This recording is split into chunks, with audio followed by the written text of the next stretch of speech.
때는 2022년 12월 25일 크리스마스 아침입니다.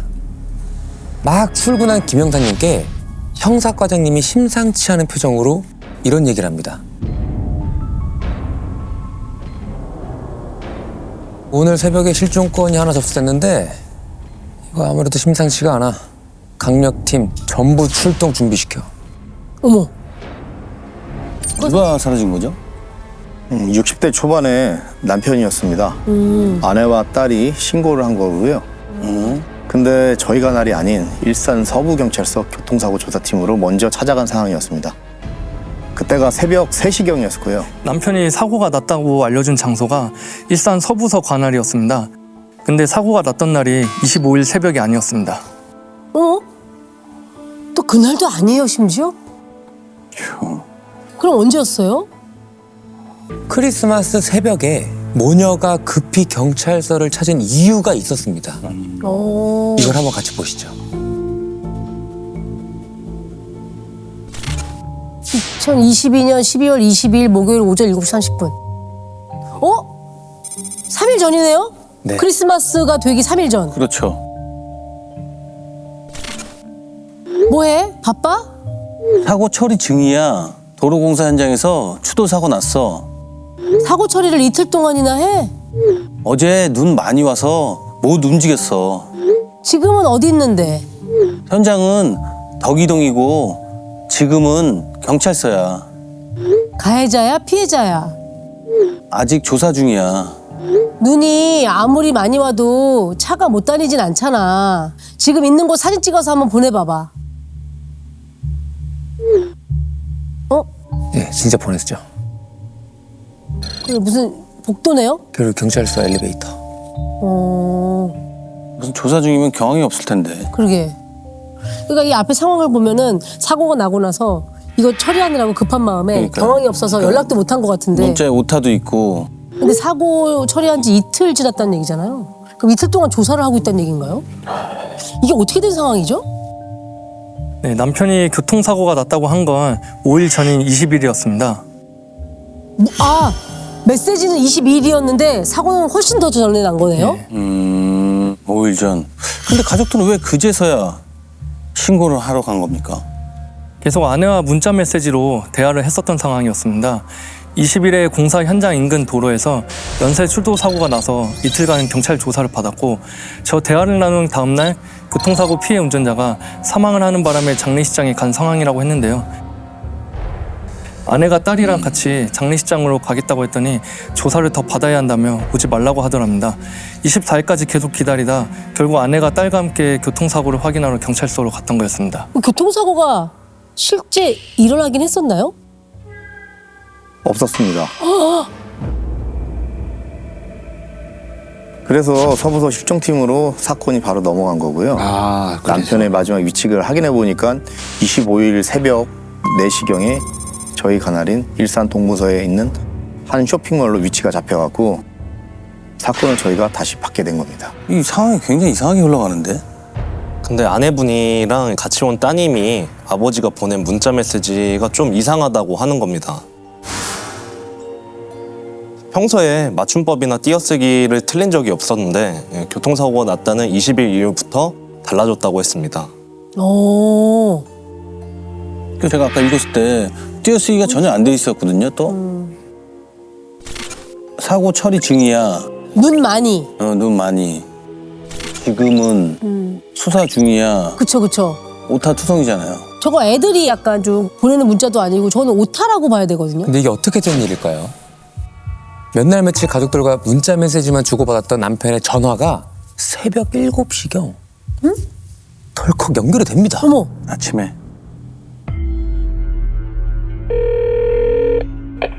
전화를 받은 겁니다. 어머. 아니, 전화를 받을 수 있었으면 연락을 했었어요. 그러니까 왜 문자만 했냐 이거지. 대체 기다리는 어디서 사람인데. 그동안 뭘 하고 계셨던 거예요? 갑자기 통화가 되니까 전화를 걸었던 실종팀도 깜짝 놀랐다고 했는데요. 전화를 받은 사람이 실종된 남편이 아니라 아무 관련이 없는 대리기사님이었다고 하는 겁니다. 1시간 전쯤인 새벽 6시에 쇼핑몰 앞을 지나가다가 한 식당 앞에서 전화기를 주웠다고 했고요. 어머. 아, 야. 이 상황이 굉장히 안 좋은 쪽으로 흘러가는데 진짜 그게 불안하죠. 범인이 버렸거나 잃어버린 상황이잖아요. 그렇죠. 그럼 전화기는 받으셨어요? 네, 전화기를 받아서 가족 도움 받아가지고 이제 잠금을 풀어가지고 문자 내역을 확인해 보니까 심상치가 좀 않았습니다. 그럼 뭐 문자가 심상치 않았다는 건가? 뭐가 나왔죠? 22일하고 23일 이렇게 이틀간 거쳐갖고 카드를 결제한 내역을 문자로 와 있는데요. 그 금액이 760만 원이나 됐습니다. 카드 사용처를 확인해봤더니 22일 낮엔 영등포에 있는 명품 주얼리샵에서 630만 원을 긁고 저녁엔 강남에 있는 고급 일식당인 오마카세에서 93만 원이나 쓴 데다가 23일 새벽엔 용산에 있는 호텔에서 31만 원을 사용한 게 문자로 와 있었습니다.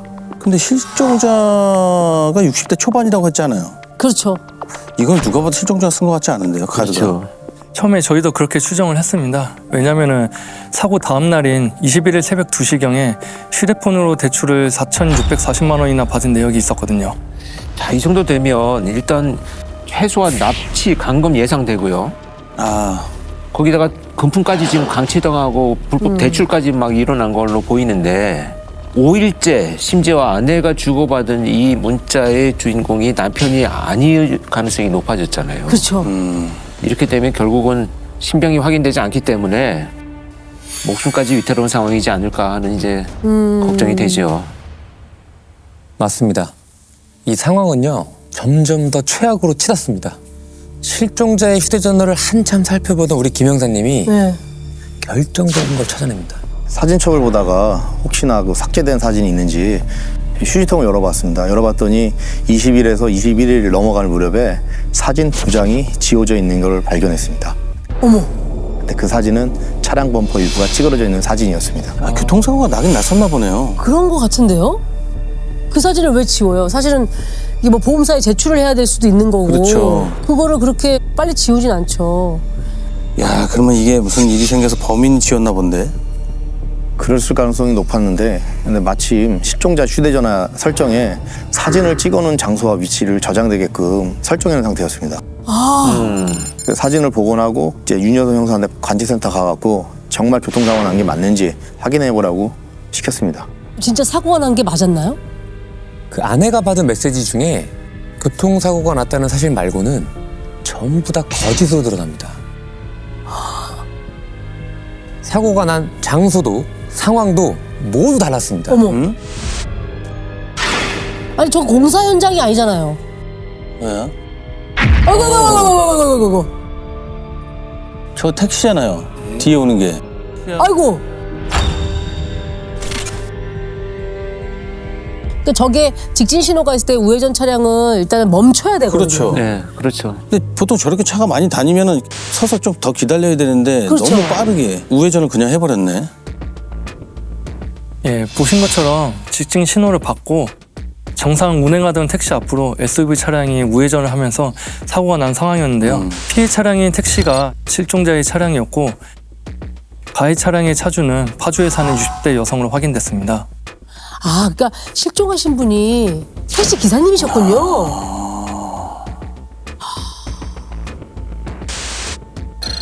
차에서 내렸네요. 그래서 이제 사고 처리를 하려고 하는 모양인데. 네네. 아니 근데 SUV에서 내린 분은 남자 아니었나요? 그렇죠. 남자가 저쪽으로 걸어간 것 같은데. 근데 차주는 아까 60대 여성분이라고 하셨어가지고. 이게 어떻게 된 거죠?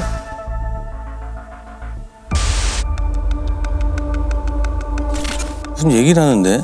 예, 두 사람이 17분가량 한참 대화를 나누다가 각자의 차에 타더니 택시가 앞서 운전한 방향으로 SUV가 뒤따라왔습니다. 두 차량이 같은 방향으로 계속 같이 움직이는 것도 저희가 확인이 됐고요. 일산 동부경찰서 강력팀은요 이 사고가 강력 사건으로 이어졌을 가능성이 높다고 봅니다. 그리고 가장 먼저 카드를 사용한 사람이 누군지 재빨리 확인할 방법을 찾아냅니다. 그렇죠. 아무래도 그렇게 카드를 막 펑펑 쓴 사람이 범인일 가능성이 높으니까. 근데 어떻게 확인한다는 거죠? 카드 사용처 중에 가장 빨리 확인할 수 있는 용산 호텔의 CCTV와 입실 명단을 봐달라고 인근 관할서에 요청을 했는데요. 이 30대로 보이는 젊은 남녀 2명이 카드를 쓴 걸로 나왔습니다. 누굽니까 카드 쓴 게? 호텔 입실 명단에서 남성의 이름과 전화번호가 적혀 있었는데 전화번호 몇 자리는 흘려서 대충 적어놓긴 했는데 이름을 제대로 적어놨더라고요. 그래서 바로 교통사고 가해 차량 차주의 가족관계를 확인해봤더니 60대 여성의 아들로 나왔습니다. 그 사람이 도대체 누굽니까? 이름만으로도 알지 모르겠습니다만 택시기사 살인 사건의 범인은요 이기영이었습니다. 동거하던 여성과 택시기사를 살해한 택시기사를 연이어 살해한 피해자의 신상이 공개됐습니다. 31살 남성, 이름은 이기영입니다.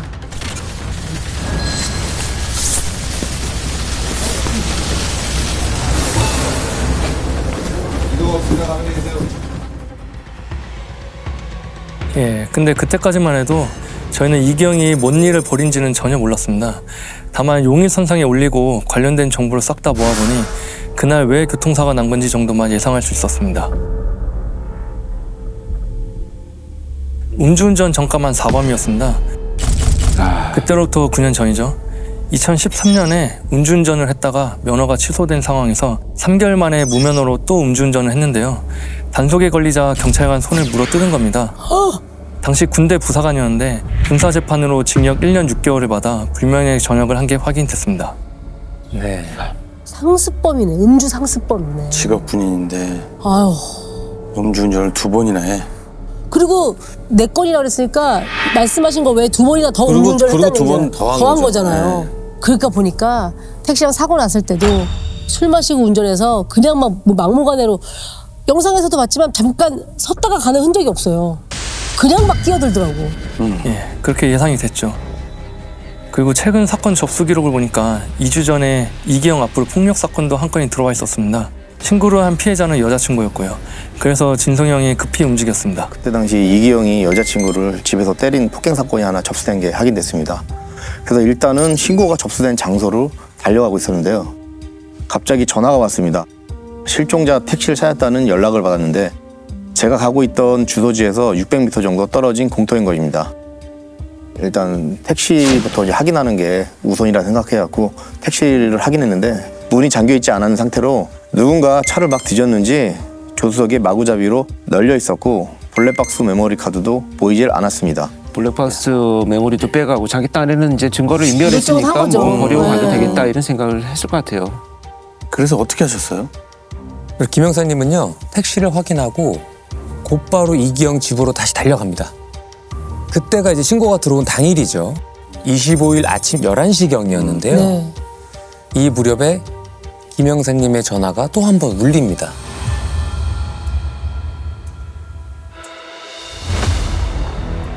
(112) 신고 한 건이 들어왔는데요.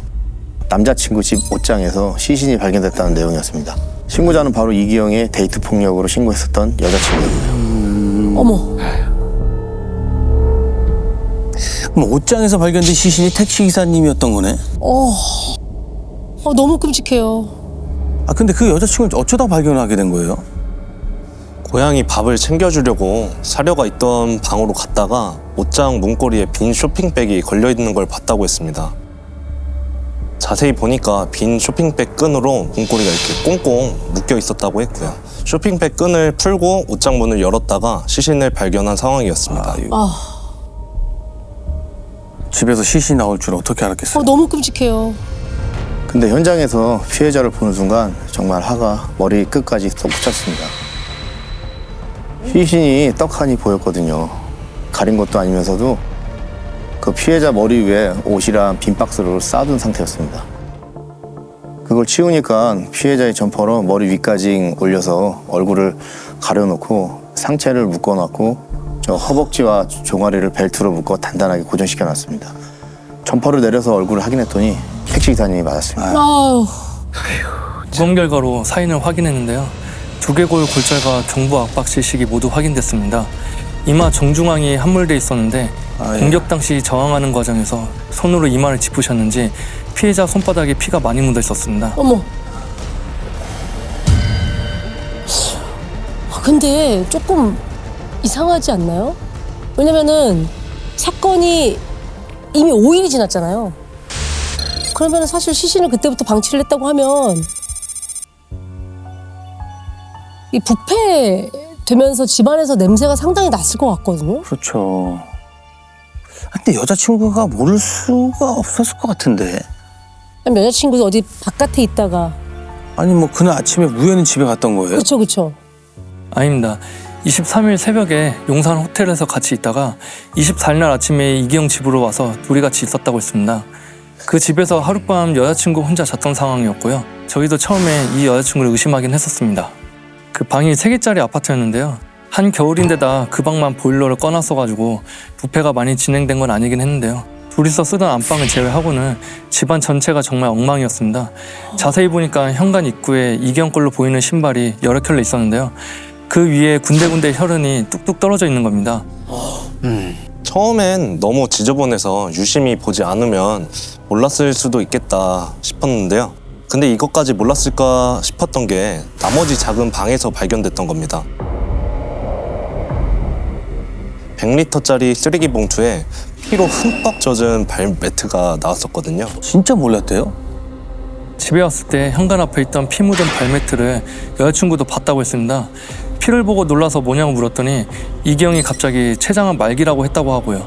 기침을 했는데 피를 토했다고 하면서 황급하게 발매트를 쓰레기 봉투에 집어 넣었다고 했습니다. 저희도 처음 얘기를 들었을 땐 여자친구가 거짓말하는 거 아닌가 싶었는데 여자친구의 상황을 보니까 정말 이기영의 말을 좀 철석같이 믿었을 수도 있을 것 같다라는 생각이 들었습니다. 에? 여자친구가 귀화한 외국인이었는데요. 이기영을 50대 의류 브랜드 사장에다 이름도 가명으로 알고 있었습니다.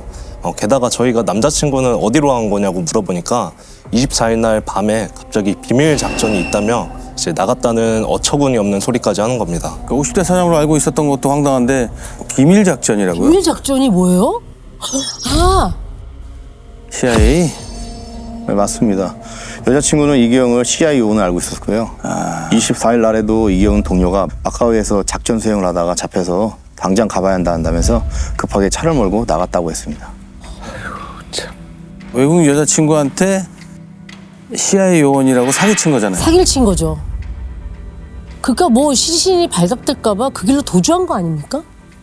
그건 또 아니었습니다. 이기영의 휴대전화로 위치를 확인해봤더니 집에서 차로 20분 거리에 있었습니다. 대형 병원이랑 주변에 숙박업소들이 쫙 있었는데 여성이 형이 아무래도 병원에 있는 것 같다면서 병원으로 먼저 가보자고 했습니다. 왜 병원이라고 생각하셨을까요? 택시기사님의 휴대전화가 떨어져 있던 식당 인근 CCTV를 네. 우리 윤 형사님이 이미 다 봤기 때문입니다.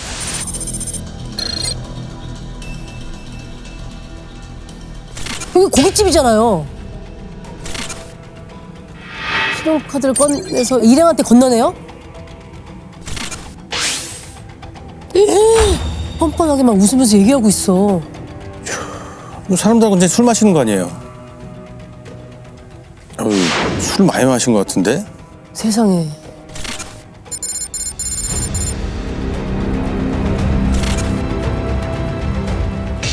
어머, 뭐야?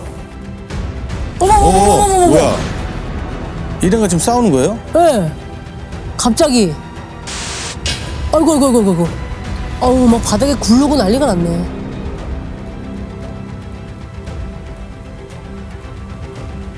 어우, 위험해. 저 도로에서. 싸우네. 주먹을 막. 아까 저렇게 싸움이 있었으니까. 다쳤을 다쳐서, 것이다. 병원에 갔다라고 생각하신 거예요? 예, 맞습니다. 기지구 위치가 움직이지도 않았고 가만히 있어가지고 숙박시설이나 병원에 있을 것 같은데 저 CCTV를 보니까 병원부터 갔을 수도 있겠다 싶어가지고 새벽에 입원한 환자 명단을 확인해보니까 응급실에 들어가 있었습니다. 가서 확인을 해보니까 맞아서 얼굴이 퉁퉁 부은 상태로 링거를 맞고 있었습니다. 넘어지면서 오른손을 다쳤는지 치료를 받은 상태였고요. 그때가 25일 낮 12시쯤이었는데 그때까지도 술에 취해 있었습니다. 저희가 이제 미란다 원칙 고지하면서 우리가 왜 왔는지 아냐고 했더니 가봐야 할 것 같다고 했습니다. 지금 이기영이 저지른 사건이 2건이잖아요. 네. 형사들이 다짜고짜 왔어요. 뭐 어떤 사건인지를 모르는 거야. 저희는 진짜 그때도 이기영이 연쇄살인범이라고는 생각도 못했습니다. 서로 데리고 갔더니 수사팀을 보고 갑자기 90도로 허리를 쫙 굽히더니 큰 목소리로 인사까지 했고요. 어머. 사건에 대해 모른 척 발뺌을 해서 옷장에서 시신 나왔다고 하니까 손을 부들부들 떨면서 눈물을 글썽이기 시작했거든요. 근데 시작됐죠. 그때부터 전쟁이. 정말 이게 뭔 소린가 싶을 정도로 황당한 소리를 늘어났습니다. 아니 일단은 90도로 인사한 것부터가 너무 이상해요. 당당한 거야? 아니면 뭐 조직도 아니고 무슨. 이게 그래서 무슨 황당한 얘기를 했나요? 이기영의 최초 진술입니다. 대초 진술이요?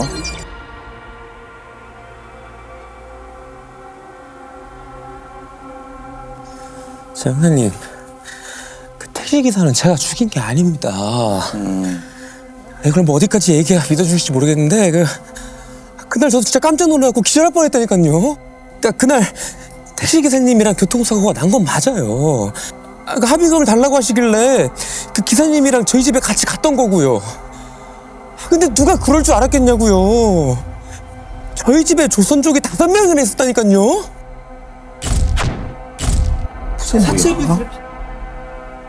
제 사채 빚을 받으러 왔다면서요. 뭔 소리야. 택시기사님이 저희 부모님인 줄 알았는지 갑자기 막 그놈들이 막 기사님한테 달려들어가고 막 사정없이 주먹으로 막 때리는데 가만히 있다간 저도 죽을 것 같더라고요. 그래서 저는 그냥 도망쳤을 뿐이고요. 에? 진짜 그게 다예요. 믿어주세요 제발. 어우 소름 끼쳐. 휴지 좀 주세요. 이렇게 울면서 진술한 거예요? 감사합니다. 왜 울어요? 이렇게 써 있어갖고 한 거예요. 눈물을 흘렸다라고 돼 있어요? 막 흑흑해요 흑흑하게. 그러니까 이렇게 이경 씨처럼 울면서 이렇게 진술했다고요? 예. 맞습니다. 그때 제가 이기영 집에 남아 있었는데요. 여성한테 전화 받고 CCTV를 확인했더니 20일 밤에 그 집에 들어간 거는 이기영과 택시기사님 뿐이었고 나오는 사람은 이기영밖에 없었습니다. 애초에 믿지도 않았지만 CCTV 확인했다고 하니까 한술 더 뜨는 겁니다.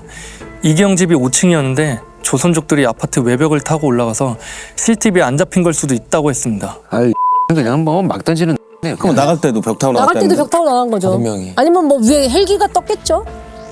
아파트 위로 옥상에 헬기가 와서 데리고 갔겠지 뭐. 어쨌든 말도 안 되는 얘기를 그 늘어놓으니까. 말도 안 돼. 자기가 한 거짓말이 안 먹히는 것 같으니까 언제 그랬는 듯이 다시 또 눈물을 딱 그치고 담배 한 대만 달라고 하는 겁니다.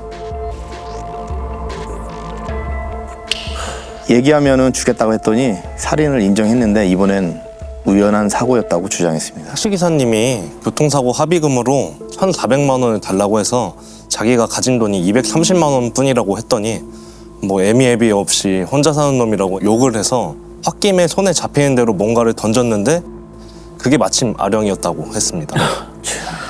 참 이거 참 아까 그 접촉사고를 봐서 알겠지만요.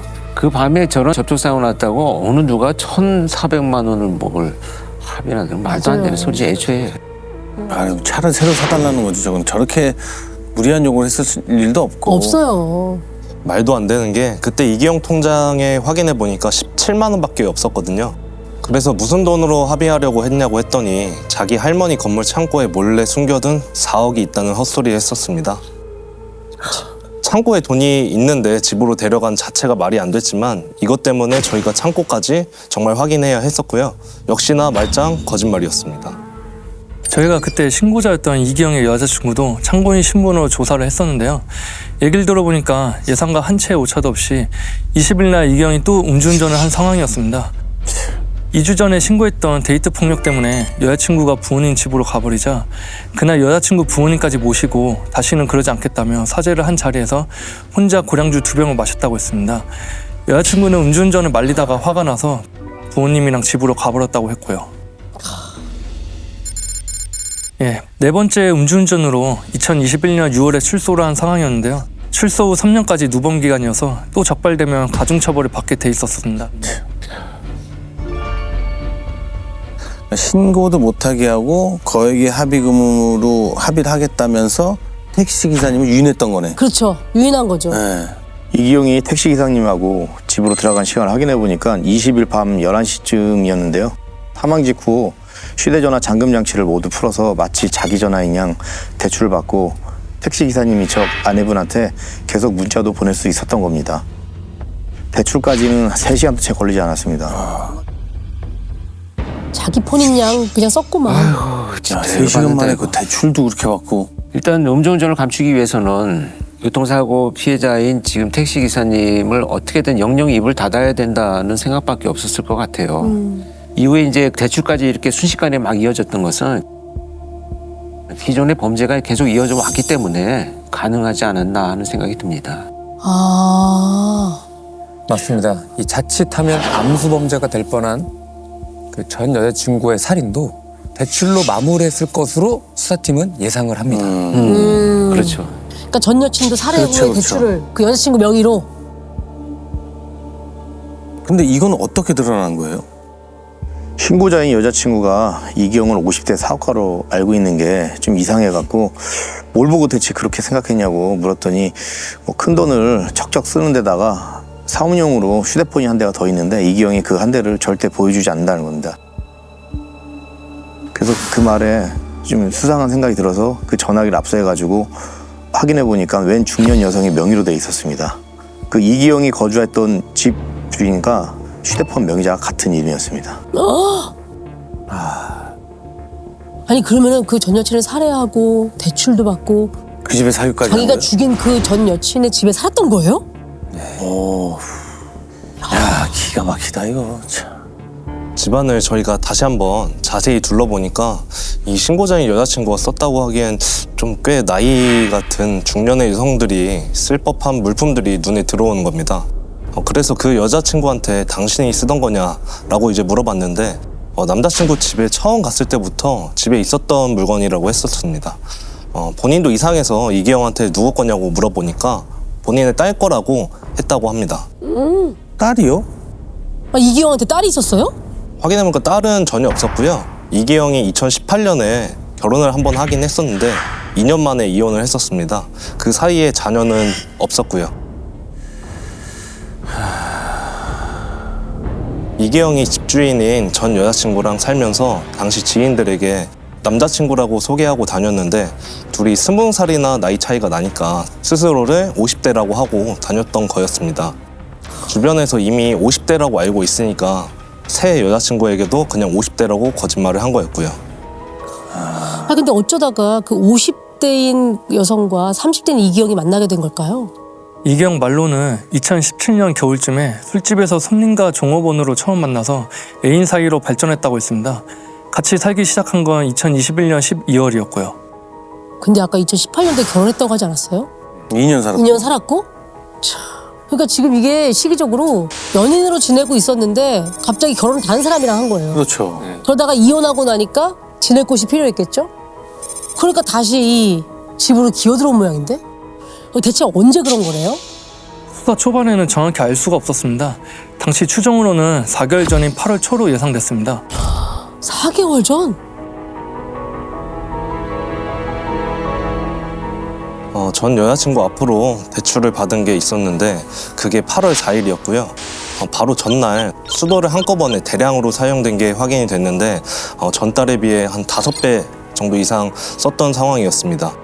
그래서 저희는 범행을 8월 3일에 저지른 것으로 추정했었습니다. 아휴. 그럼 뭐 피를 물로 다 씻어냈다는 거네. 그렇죠. 에휴. 맞습니다. 근데도 이기영은 여자친구가 헤어지자고 하면서 그 집을 자기한테 주기로 하고 지방에 일을 하러 가겠다며 갑자기 떠난 거라고 주장했습니다. 전 여자친구의 예금이며 대출받은 돈까지 해서 이기영 수중에 넣은 돈만 약 5,500여만 원 정도 됐고요. 그것도 평소에 자기가 생활비로 쓰려고 줬던 걸 돌려받은 거라고 주장했습니다. 어딘가 좀 이상하지 않습니까? 그 4개월 전인 8월부터 전 여자친구가 감쪽같이 사라졌는데 왜 그동안 그 여인의 죽음을 아무도 눈치채지 못했던 건지. 이거 어떻게 된 거죠? 당시에 저희가 그분의 휴대전화에 저장되어 있는 사람들 129명 정도를 이제 전부 일일이 확인했었는데 7월 말부터는 그 여성분과 통화한 사람이 한 명도 없었습니다. 가족을 만나서 이제 얘기를 들어보니 사연이 정말 이제 딱했습니다.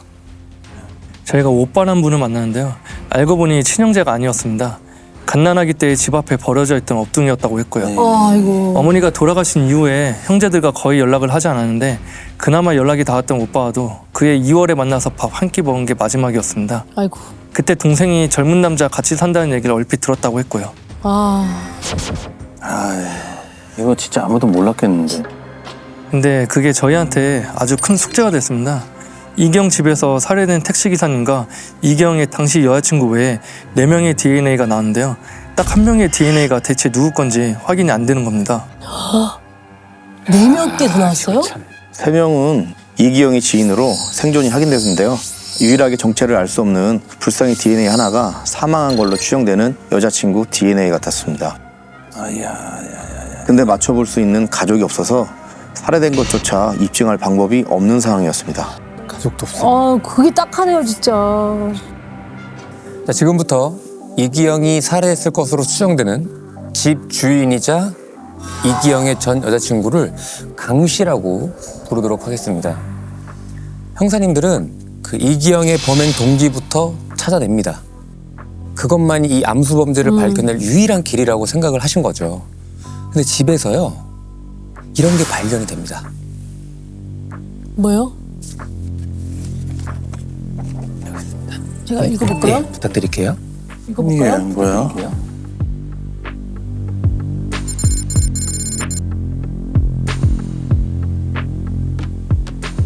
계약서. 나 이기영은 갑 강땡땡에게 3억 5,600만 원을 3월 30일까지 지급하겠습니다. 그리고 지장이 찍혀 있어요. 아니 지금 3억 5,600만 원을 빌린 거예요? 여자친구 강 씨한테? 지금 그래서 계약서 있는 거 아니에요 지금? 3억 5,600만 원. 돈 때문에 갈등이 있었던 건가? 당연히 약속을 못 지켰을 것이고 강 씨가 돈에 대해서 그래서 언제 갚을 거냐라고 하니까 강 씨를 죽인 거 아닐까요? 이거는 완전 확실한 범행 동기가 있잖아요. 그쵸, 명확하죠. 완전한 범행 동기잖아요 이게. 근데 여기에 생각지도 못한 반전이 숨어 있었습니다. 여기 찍혀있는 지장을 국가수에 맡겨보니까 지장 둘 다 이기영 걸로 나왔습니다. 둘 다요? 둘 다요?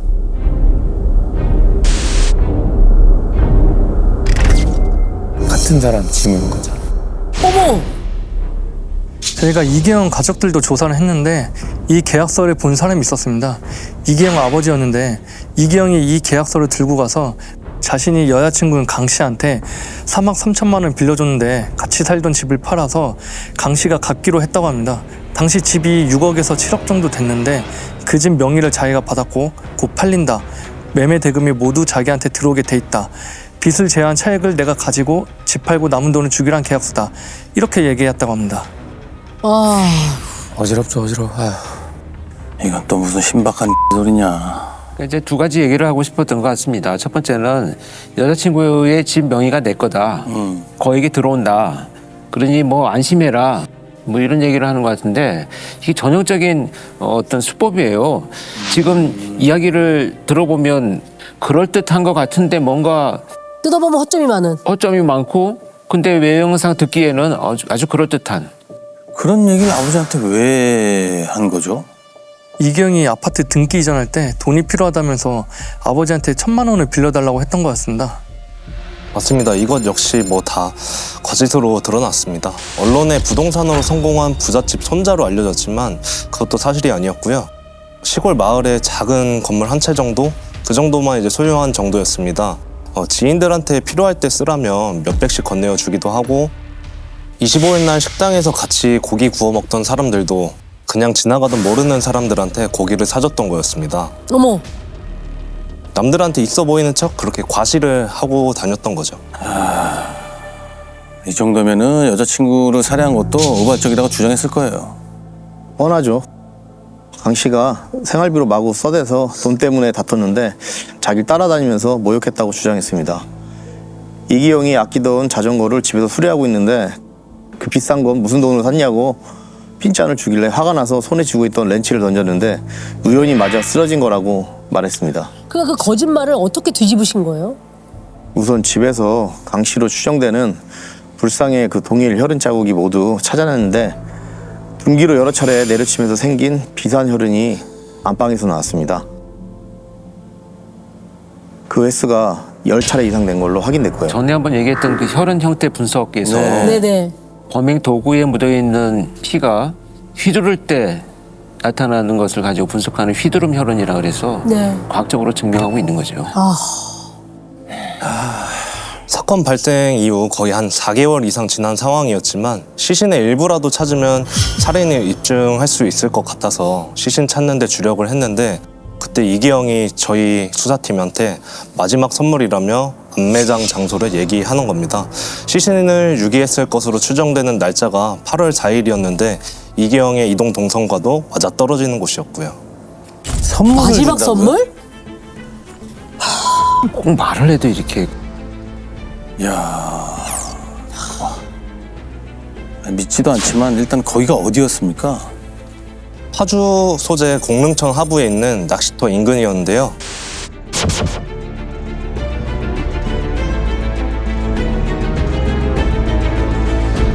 저희가 한창 굴착기로 땅을 파고 있는데 갑자기 멀리서 남성 두 분이 막 뛰어오면서 빨리 나오라고 고함을 쳤습니다. 시청 공무원이었는데 저희가 수색하던 장소가 지뢰가 묻혀있던 곳이었던 겁니다. 그래도 시신을 찾아야 되니까 지뢰 탐지기까지 동원해서 찾아봤는데 결국 시신은 못 찾았습니다. 어우, 아찔해요. 야 터졌으면 큰일 날 뻔한 거 아니야. 그러니까 그걸 알고 그거 지금 알고 글로 보낸 거 아니야? 그렇죠. 그렇게 봐야 되겠죠. 진짜.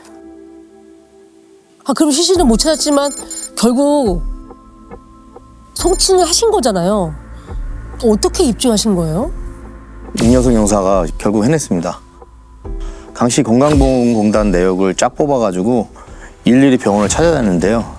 2022년 2월에 강씨가 건강검진을 받으면서 위 조직 일부를 조금 떼어난 것을 찾았습니다. 제가 갔을 때 병원 담당자분이 가슴을 쓸어 내리시더라고요. 보관 기간이 얼마 안 남아서 며칠만 늦게 왔으면 폐기됐을 거라고 하시면서요.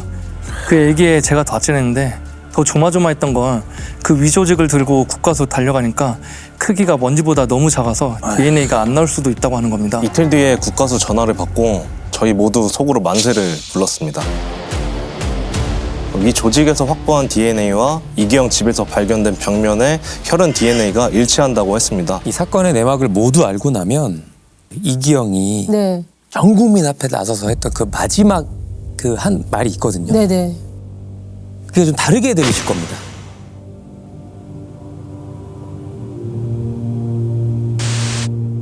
야, 저 때 진짜 뭐 희대의 사건이라 취재 열기도 대단했어요. 그렇죠.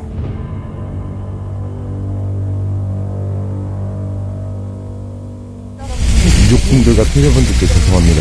어떤 부분이 죄송한 겁니까? 제 살해 행각이 죄송하다고 말씀드립니다.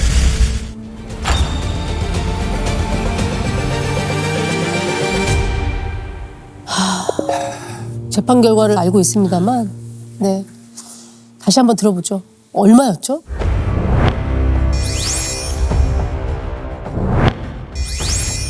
무기징역 선고받았습니다. 나는 감형 없는 무기징역, 가석방 없는, 이거 꼭 붙어야 되는 것 같은데. 그럼 지금 안에서도 교도소 안에서도 지금 엄청 사기치고 돌아다닐 텐데 수험자 맞아요. 수원대로. 계속 거짓말하고 다니겠죠. 맞아요. 거짓말하고 다니겠죠.